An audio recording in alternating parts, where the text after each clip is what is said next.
What's the significance of these talks in the White House? Let's start there. Well, on paper, it's obviously quite significant. President Trump had gone hard on Huawei on national security grounds. He'd put them on a blacklist, and yet we had that turning point at the G20 a few weeks ago in Japan, whereby he said perhaps there are some channels whereby US tech companies can do business with Huawei that is not in breach of national security concerns. And that's what we're getting more of in these meetings from the White House today.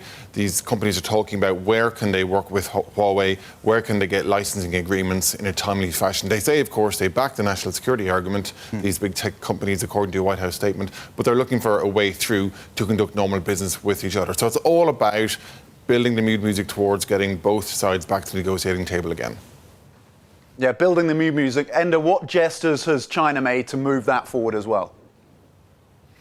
Well, we're getting some micro measures over recent days. Tom, we've had the state media talking about potential for both sides to meet again quite soon. In fact, we've had Chinese companies talking about buying more US farm produce. And of course, we have had yet more discussion around opening up of China's financial market or financial services market to foreign competitors, which is something that Wall Street is always looking for. So I think on the surface, at least, the Chinese side are talking about gestures of goodwill from their US counterparts. And they're at least alluding to the fact that these talks are heading in the right direction, whereby perhaps a US delegation could head towards Beijing maybe as soon as next week, likely led by Treasury Secretary Mnuchin and Trade Representative Lighthizer. So they're opening up, but so far what they have offered is at least buying some ag products right now. Have we seen any signs of that kind of picking up now? Well, they haven't opened the checkbook or started signing the checkbook yet, and that's what's key. And will they buy above and beyond what they want to buy anyway? And also, Yvonne, remember,